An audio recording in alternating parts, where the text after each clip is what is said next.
Bonjour à tous, bienvenue dans cette présentation Allplan orientée plan de ferraillage pour le bâtiment. L'ensemble de la présentation se base sur le projet de formation coffrage du contenu Data Engineer pour Allplan Ingénierie.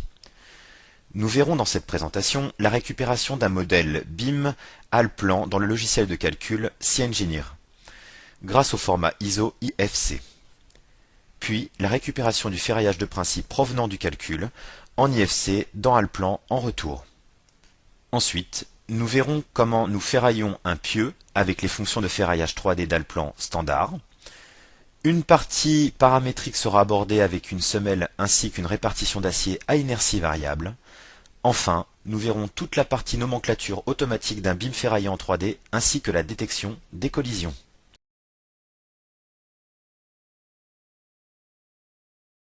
Nous avons notre maquette coffrage de réaliser dans Allplan et nous souhaitons exporter cette maquette dans le logiciel de calcul OpenBIM SciEngineer. Pour ce faire, nous allons dans la fonction d'exportation d'Allplan. On remarquera qu'Allplan est un logiciel ouvert compatible avec une cinquantaine de formats à l'import comme à l'export.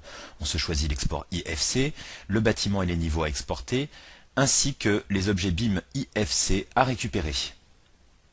Nous possédons ici une maquette de coffrage, donc on peut laisser l'ensemble pour l'export. Nous récupérons ici la maquette IFC provenant d'Allplan dans SciEngineer.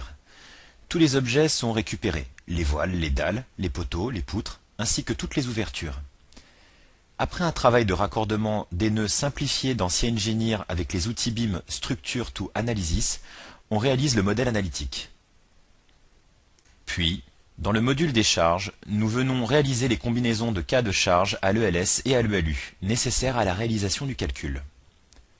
Enfin, dans le module béton, nous allons demander un ferraillage de principe conforme aux cas de charge, aux hypothèses définies dans le projet et la norme de calcul choisie. Pour une démonstration approfondie de SciEngineer, vous pouvez consulter la chaîne YouTube Nemetschek SCIA. À ce stade, nous souhaitons récupérer le ferraillage des poutres et poteaux de principe dans Allplan. Nous allons donc l'exporter au format IFC. Nous importons le ferraillage dans Allplan et venons activer un des niveaux. Pour visualiser le ferraillage 3D des poteaux et poutres provenant de l'IFC, nous allons rendre transparents les éléments du coffrage. Bien entendu, nous récupérons bien les éléments de ferraillage qu'on voit actuellement en animation. Et ce sont bien des éléments de ferraillage puisque par un clic droit, nous avons accès à toutes les fonctions de nomenclature d'Allplan pour le ferraillage. Ici, sur la répartition, nous avons 13 HA8 avec un espacement de 28.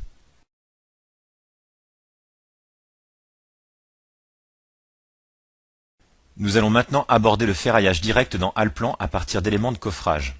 Pour ce faire, nous utilisons ici la technologie forme de barre. Nous nous intéressons à la partie fondation et notamment au pieu. La technologie forme de barre d'Allplan pour du ferraillage 3D fonctionne avec au minimum deux vues associatives. Une première vue sert généralement à façonner l'acier, la deuxième vue sert à le répartir. Pour mieux contrôler la conception de notre ferraillage 3D, nous allons rendre transparents les éléments de coffrage dans lesquels nous allons réaliser notre ferraillage et désactiver le calque-dalle. Nous cliquons ici sur l'icône forme de barre. Tout de suite, le logiciel nous propose d'accéder à une bibliothèque préconfigurée de forme de barre. Nous y retrouvons des cadres fermés, des cadres ouverts, des serres, des cadres de raccordement, des barres droites, des cornières, etc. Il y a même une notion quelconque qui permet de définir la forme de barre point par point. Nous choisissons ici la serce pour notre pieu. À ce stade, le logiciel nous propose de choisir l'adhérence, le diamètre, l'enrobage, le recouvrement conforme à l'Eurocode 2 que nous avons préchargé dans le projet, des crosses et leurs angles pour le début et la fin de la serce. Nous laissons cocher dans l'option de saisie la dilatation jusqu'au bord du coffrage et automatiquement Allplan façonne la serce conformément au bord du coffrage et à l'enrobage paramétré. Nous validons et dans la foulée, Allplan nous propose de répartir l'acier de manière linéaire. Nous laissons cocher répartition automatique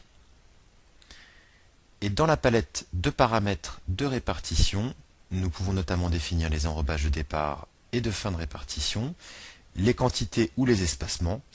La palette nous renseigne également de la section d'acier en centimètres carrés par mètre linéaire de répartition. On valide cette répartition et automatiquement on voit dans la fenêtre d'animation l'ensemble des serces réparties en 3D. Nous allons maintenant nous intéresser aux barres droites à répartir à l'intérieur des serces. Pour ce faire, on se choisit une préforme dans la bibliothèque. Nous laissons toujours cocher la dilatation jusqu'au bord du coffrage et, en approchant la barre Alplan, reconnaît le coffrage et façonne la barre. Pour venir la répartir, nous faisons un clic droit sur Répartir, puis on sélectionne une répartition par rotation. À ce stade, on vient définir le centre du cylindre de répartition.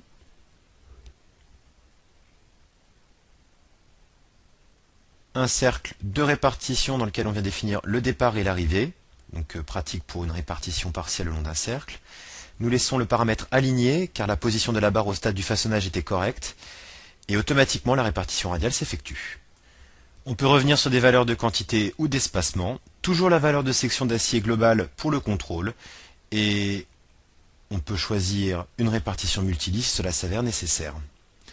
On valide. Les aciers se sont répartis et on peut voir le résultat dans la fenêtre d'animation de contrôle.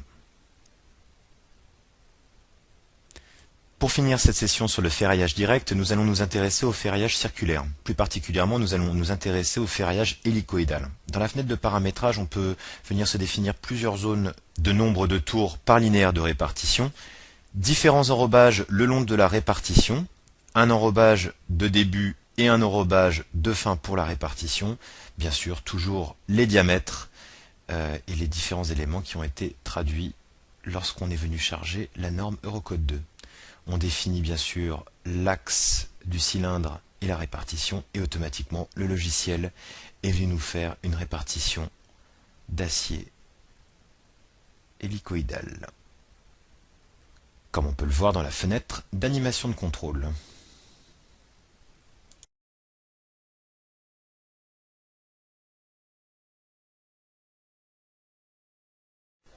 Nous allons maintenant aborder le ferraillage paramétrique d'Alplan à partir d'éléments de coffrage. Pour ce faire, nous utilisons la technologie FormFinder. Nous allons ferrailler la semelle isolée connectée au pieu ici dans l'animation. Nous avons déjà disposé les vues associatives dans notre espace de travail qui vont nous servir de bord de coffrage pour notre ferraillage paramétrique. Nous venons choisir éléments de ferraillage FF et tout de suite, le logiciel propose une bibliothèque d'ensemble paramétrique de ferraillage, pour notamment les angles de mur, les escaliers, les ouvertures, les poteaux, les poutres et bien sûr les semelles. Nous choisissons la semelle isolée type 1 avec 3 zones de répartition. Dans la partie supérieure de la fenêtre de dialogue, nous pouvons définir les diamètres, les espacements généraux et l'enrobage inférieur. Ou de manière individuelle, nous pouvons nous intéresser aux 3 zones en abscisse et en ordonnée de notre répartition. On pourra définir les longueurs de répartition de chaque zone, les espacements de barres et diamètres respectifs. En bas de la fenêtre, on peut définir l'enrobage latéral ainsi que la longueur de crosse. Nous validons. Puis, quand nous approchons l'ensemble d'un bord de coffrage, l'objet FormFinder détecte la forme pour façonner l'ensemble paramétrique et venir répartir les aciers conformément à la fenêtre de paramétrage. Les vues étant associatives, les aciers se répartissent tous dans celle-ci, et l'on peut contrôler la répartition dans l'animation. Le ferraillage 3D de la semelle en tête de pieu est terminé. Les éléments paramétriques FF sont de véritables ensembles productifs pour le ferraillage d'éléments standards de bâtiment. Pour le contrôle des diamètres, on remarquera que l'on a une correspondance de ces derniers par charte de couleurs totalement paramétrable. Ici, les HA14 sont en vert et les HA12 en bleu.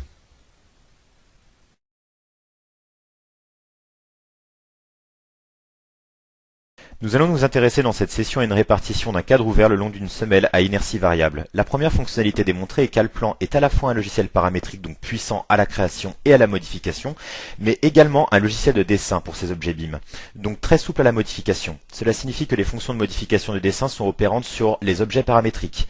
Ici, pour la semelle B, nous pouvons modifier la forme de la semelle de tête de pieu par une modification de point directement dans une des vues en coupe. Ainsi, le BIM se modifie et toutes les autres vues s'y rapportant se modifient dynamiquement. Nous allons maintenant répartir un cadre ouvert avec la fonction forme de barre. Nous venons nous choisir cette forme dans la bibliothèque des éléments de forme standard. Puis nous venons façonner l'acier directement en saisissant 2 points du bord du coffrage. À ce stade, nous pouvons modifier pourquoi pas le diamètre de l'acier, on se choisit un HA14, et comme nous avons chargé la norme Eurocode 2, le mandrin de cintrage s'est automatiquement mis à jour quand on a modifié le diamètre. On peut également modifier les différents enrobages, le cas échéant. Comme nous allons faire une répartition le long d'un coffrage à inertie variable, nous faisons un clic droit sur l'acier façonné, puis nous venons choisir l'option répartition polygonale. Nous validons avec une valeur d'enrobage le long de notre répartition, puis nous venons saisir chaque point dans la coupe transversale de notre répartition. Enfin, nous pouvons dans les paramètres de répartition modifier notamment la quantité, l'espacement, ou encore la section d'acier par mètre linéaire de répartition en centimètres carrés par mètre. Voilà, nous validons. Et le BIM possède maintenant les aciers en 3D comme nous pouvons le constater dans l'animation de contrôle. Mais bien entendu, toutes les vues associatives se sont dynamiquement mises à jour. C'est tout l'avantage en termes de productivité. Ici de la 3D, une modification impacte en une seule manipulation tous les plans, vues et coupes.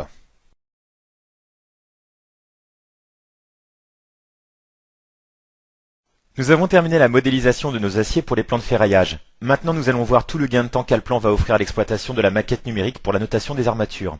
Chaque barre respecte par défaut la norme chargée Eurocode 2, qui fixe mandrin, recouvrement, ancrage. Elle possède toutes les informations nécessaires à la mise en place de la nomenclature et des légendes. Pour le positionnement d'une annotation, un simple clic droit nous donne le menu de toutes les fonctions associées à la barre d'armature, notamment texte de répartition. Dans la palette à gauche de l'interface, nous pouvons choisir à tout instant les informations que nous souhaitons faire apparaître dans la notation, ainsi que sa forme.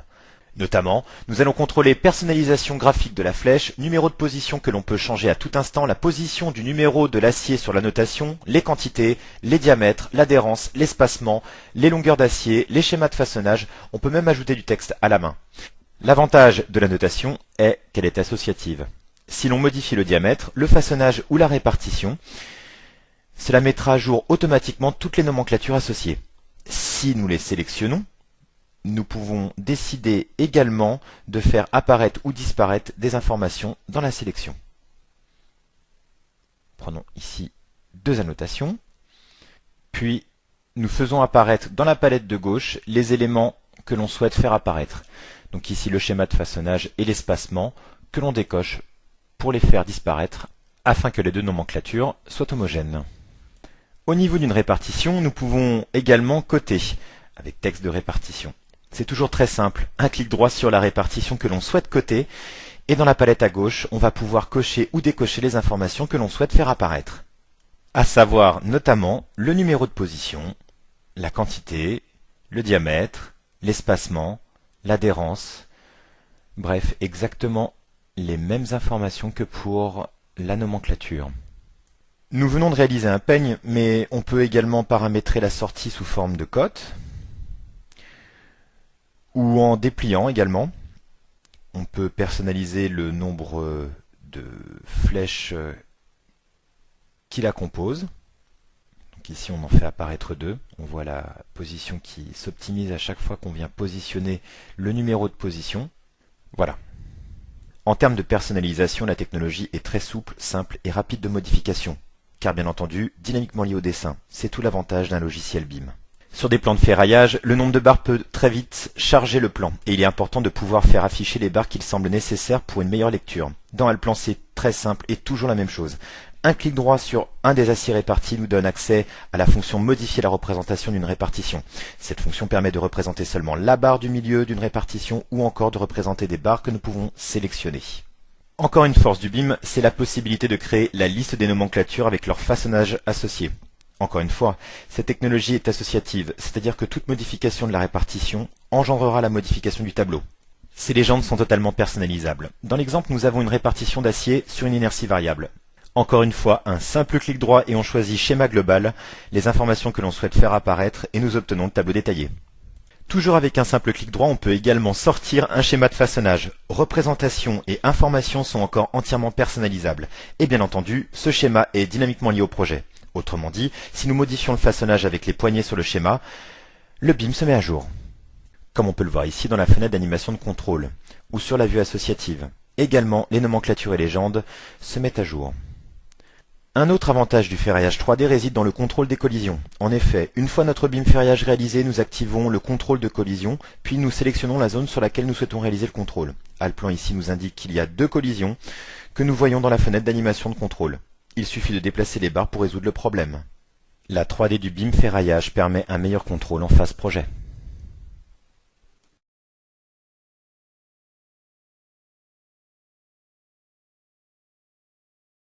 Pour finir cette présentation ferraillage sur Alplan dans le domaine bâtiment, nous allons vous présenter le module treillis soudé. Avec ce module, nous pourrons positionner des treillis soudés du catalogue ADETS ponctuellement, c'est-à-dire de manière individuelle, ou faire des répartitions surfaciques entravées, ou encore positionner des treillis soudés sur appui, par leurs axes centraux. Enfin, nous pourrons faire aussi des répartitions linéiques par leurs bords sur les rives. Cette dernière est très utile pour des répartitions en portefeuille ou en tiroir. Ici, nous choisissons de faire une répartition en travée. Automatiquement, le logiciel nous a détecté le contour. On définit le retrait d'ancrage du TS, puis on vient positionner le lit dans une vue associative en élévation. On y définit l'enrobage, soit pour un lit supérieur. On clique pour cela sur la cellule et automatiquement le logiciel nous propose l'enrobage pour le lit en question, soit sur la partie inférieure. Après validation, on vient se choisir la référence du TS du catalogue ADETS, ici un ST25. On va pouvoir paramétrer les recouvrements transversaux, longitudinaux, l'angle de répartition, donner une valeur de longueur et de largeur en début de répartition, faire une répartition avec décalage, grouper les répartitions, changer le départ de la répartition, demander une découpe automatique. Bref, on va vraiment pouvoir paramétrer à peu près ce que l'on souhaite.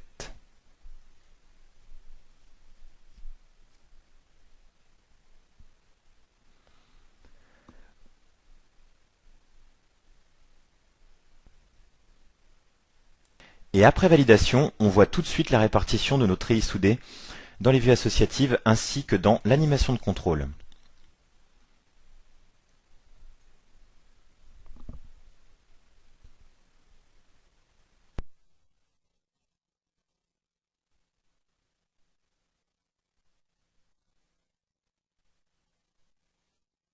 Pour la notation, c'est très simple. De la même manière que pour les aciers, il suffit de faire un clic droit sur un groupe réparti et l'on a accès à toutes les fonctions opérantes sur la répartition. On se choisit la notation des panneaux TS et toujours de la même manière, on vient se choisir les informations que l'on souhaite faire apparaître dans la notation. Encore une fois, cette annotation est dynamiquement liée au BIM, puisque toute modification de la répartition engendrera la modification de la notation. Nous avons également la possibilité de répartir des TS que l'on peut plier. Alplan peut réaliser toutes sortes de formes. L'interface ici est la même que forme de barre. Nous venons nous fixer le type de catalogue TS des références ADETS, le numéro de position, le type de panneau, le sens de pliage et l'enrobage. On vient saisir la forme dans la coupe transversale du panneau en définissant 3 points. Ici, on le fait dans un premier temps graphiquement. Mais bien sûr, on peut revenir sur ces valeurs dans la palette à gauche.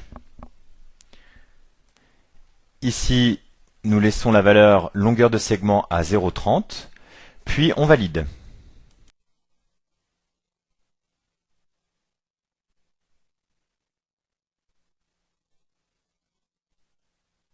Dans la foulée, Alplan nous propose de les répartir. Nous laissons la répartition automatique ici. Et en une fois, Alplan va nous répartir les panneaux pliés.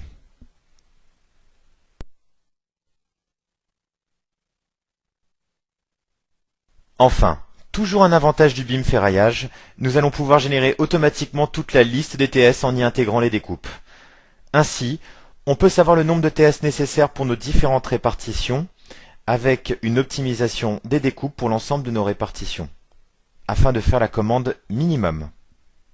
Nous avons les numéros de position des nomenclatures, les quantités, la masse bien entendu. Il est même possible de faire des récupérations de chute de cette répartition pour en faire une nouvelle sur un autre niveau. Cette liste de points représente une infime partie de toutes les fonctions possibles avec Allplan. Rien ne vaut une démonstration en direct ou une prise en main à distance avec l'un de nos interlocuteurs bien évidemment. À ce propos, voici nos différentes agences en France avec les numéros associés. Donc il y a Rennes, Paris, Bordeaux et Lyon. Nous vous invitons également à visiter nos différents sites internet, donc nemetcheck.fr, bimplus.net, campus.allplan.com et connect.allplan.com. Nous vous remercions pour nous avoir suivis sur cette vidéo et donc nous vous invitons à suivre notre page YouTube pour voir de nouvelles vidéos prochainement.